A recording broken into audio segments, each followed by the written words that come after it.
Hello friends, this is Wake Angel 2001. I'm trying something new here. I'm recording this video using my smartphone with the light setup from my tripod thing. Hopefully, like I can control the lighting. That's dim, that's bright. Yeah. Hopefully this looks good. Anyway, my buddy Zach, who I'm making some commissions for, has opted to middleman me a couple of new items from the Jakks Pacific Sonic line. And this is the 2.5-inch scaled Motobug and Classic Sonic.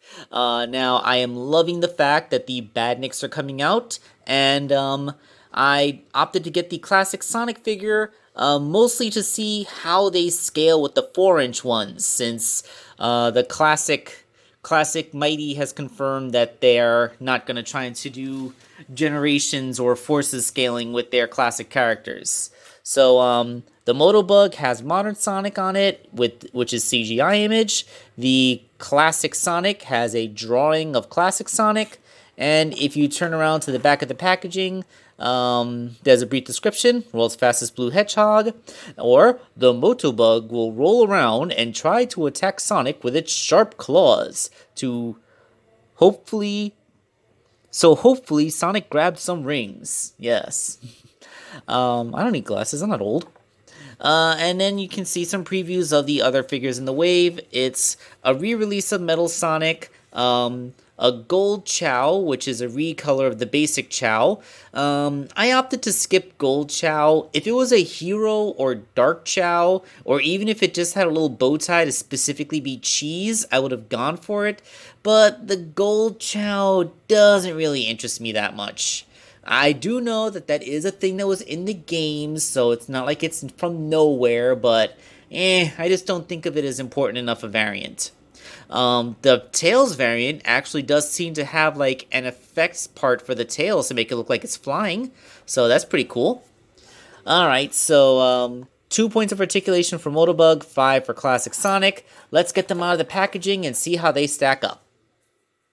Okay, remove from the packaging my initial my initial view. I don't like Classic Sonic at all. He's horrible. I hate him. Okay, so that's my initial. Let's get into that. And Motobug is awesome. Alright, so let's talk about these figures one at a time. Let's scooch Motobug off to the side and discuss Classic Sonic. The pre-assumed pose energy is strong in this one. I mean, what were they thinking with that arm? It's like, it's supposed to be curled up on his hip, except Classic Sonic doesn't really have hips. So, like, it's just, wow, that's like really awkwardly in the way. And like, it's so bad, Sonic can't actually turn his head. You have to like kind of squeeze it past, because it's like, his head's on a swivel, but that arm does not want to let the head move. It's a universal joint, but, like, I guess you can have him rubbing his chin, like, oh, so you just punch me in the face? Alright, we're gonna do this. Face sculpt. Yeah, positioning of my light. Hold on, get it under the light, and zoom in, can I? Okay, guess that works. I'm not really all for the clenched teeth look on Classic Sonic. I mean, I guess they're trying to make him look a little tougher, but I don't... Okay, I guess they're trying to make Classic Sonic look tough, but, you know, people don't really associate him with tough. I mean, he's the dude with a tood, but, eh. And yeah, like, aside from, like, wiping blood from his lip energy, there really isn't much else that this arm is good for. I mean, like, that looks really awkward. That does not look like he's getting ready for a punch. It's not even the way his arm go. It would almost be the way his arm goes when he's in his 16-bit running posture, but that wrist, the positioning of his wrist is so limp, and there's no wrist joint. This horribly positioned arm might have been saved if there was a wrist joint, but as it stands, like, ugh, it's just terrible. Ew. And it's not like his other arm is any better. I mean, look at the way they positioned his hand. Look, it's like remember when I was making that joke about Metal Sonic's arm, like how the elbow went outward so it looked like he was trying to sashay down a runway like a model? Well, like I'm the model, you know what I mean, and I do my little turn on the catwalk. Like, yeah, I'm getting some real model on the catwalk energy out of this hand position. Like, what is up with that? Like, it's like the thing where you like tense all the muscles in your hand so that your fingers go slightly backwards. That's what they're going for. What? And you can kind of hold it up so that he looks like he's waving, I guess. But yeah, like he's gonna be waving while rubbing his chin. What? And his legs, like his feet are like not lined up with his hips. Like you see, like his hips are now facing forward, but look at how his feet go. Like, like I'm not getting running like no. Like the technical detailing, the sculpting, the paint jobs, that's fine. That looks great. Problem is, like, the pre-assumed pose. Remember how I was coming down on Tomy for making really bad pre-assumed poses? And how I said the pre-assumed poses that Jakks Pacific was giving the figures wasn't all that bad? Well, it looks like they were just saving that energy for this wave, because this is a really terrible pre-assumed pose. It's awful. It's genuinely awful. Alright, so I guess since I've been ranting, it's time to bring out other stuff to compare him to, like his modern counterpart. Man, it is so weird seeing classic Sonic and modern Sonic the same height. That is just not what I'm used to seeing. It does not seem natural. Yeah, it does not seem natural at all. Um, let's see. And of course, let's bring out another classic character. Yeah, the way out of scale Mighty, which yeah, look at that. That's getting yeah, that's really weird and unnatural looking. All right, so let's do the moneymaker thing. Does this properly scale with Jakks Pacific's modern characters? So here's modern Sonic. Kinda? I mean, I still feel like when they're standing next to each other like this, classic Sonic should be a little bit taller. Like, I would say like this line where his ear is should come up to modern Sonic's shoulder. So if he was like an ear height taller, then I would feel more comfortable with this scale. As it stands, that doesn't. He seems undersized still. I don't know. I mean, I suppose I could get out the rulers, do some real calculations, plug in my generations things. Like if Sonic is 3'6", Sonic would be like what I say, like 4 foot, almost 4'10". Although I think I messed the scaling up, so he'd be like maybe 4'6". Anyway, let's compare him to previous iterations of classic Sonic in this scale, at least. So here is Jazzwares' classic Sonic and Tomy's classic Sonic, both of which are almost identical to each other, frankly. And, well, I gotta say, hold on a second. Yeah, that works. Yeah. The Jazzwares classic Sonic is actually the proper scale that I would want next to Jakks Pacific's modern Sonic. This is how tall the classic characters should be. That being said, he's just a tiny bit yeah, literally, look, the ears. The top of his ear lines up with the bottom of his ear. If he was an ear's height taller, then he would be perfect in scale. I mean, this pre-assumed pose is still horrible, but the scale would be good.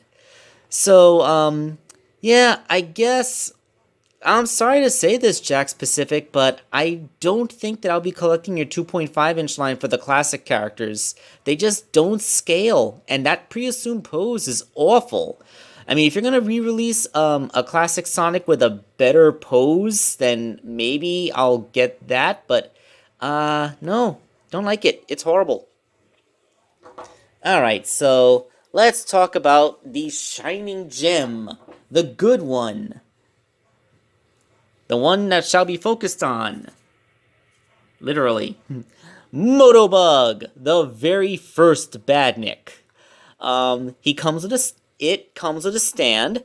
As you can see, the stand it goes into a hole in the bottom of the wheel, which turns, and then it's shaped to cradle the undercarriage of the bug so that it stays standing. And this is the part that has the screw holes on it. So when you go to the other side, there's nothing there. So this is the clean side, and there's nothing on the stand getting in the way. So it's actually pretty cool the way they did that. Good old Motobug is, looks good. The colors are all there. Has a nice angry expression in the eyes. Mandibles painted in, claws painted in. Looks pretty good. The wheel spins very well. And the claws are fully articulated with a universal joint at the, I'm going to go ahead and say shoulder. So they have a good range of motion and go all the way up and come on all the way down. And they even rotate side to side, which is way more than a Motobug has ever been given. And that just kind of rolled out of my hand because don't try to hold it like this because that wheel will make it jump right out of your hand. So yes, you can have a Booga Booga, like wide splayed arms. You can have them down. You can have them up, like he's getting ready to swing them down. So yeah, that's more articulation than I ever expected from a Motobug. Plus, he has rubberized wheels, so it actually properly rolls. I mean, like, it doesn't actually stay upright without the stand, but like I said, the stand is designed to blend. Yeah, that works. That works very well. This is the thing, like, when a figure is bad, I can rant on it forever, but when it's good, there's not so much I can say other than, holy crap, that's good. Okay, so let's bring this in for some comparison. Motobug is about waist high to Sonic. I feel like it should be a little bit bigger to be more intimidating, but I guess this is channeling some of that there's a tiny animal inside energy, so yeah, it's physically smaller than Sonic. So that works, that's fine. Bringing in some other Motobug toys, there is the Motobug from Sonic Boom that we all remember, which also came with a rotating wheel and a stand. And the original Jazzwares Motobug, this is the one that I repainted. I could not for the life of me find my other Motobugs that I hadn't repainted, so you just have to remember Jazzwares' Motobug was the only part of it that was painted was the red shell. Everything else was black. It had the blue eyes and everything else was black. Except, yeah, so you may be thinking, oh wow, the Jazzwares Motobug was really good, aside from the fact that it didn't have any moving parts. Like no. The Jazzwares one had very nice molding, but aside from not moving, it also didn't really have any color. It had eyes, it had a shell, and that was it. This one it already has all the coloring. The coloring is good. And this one is also completely unmodified, but it's the Sonic Boom version, not the proper universe version. So yeah, there's not much I can say about these guys aside from, like, this guy had some articulation. Like, it at least had swivels for its little claws, but that was it. Also, the gun was removable, so, if you want to have that clean Motobug look, you could have it. But yeah. Sorry about the sudden noise. My mother was in a very animated phone conversation. But yes, that is my final conclusion for these guys. Although very well molded and painted, the Classic Sonic has a very, very bad pre-assumed pose. As you can see, even when he stands, his feet are not flat on the ground. And he is still a tiny bit undersized. If he was a little bit bigger to be the same size as Jazzwares' Classic Sonic, he would be perfect. But as he stands, he's simply too small.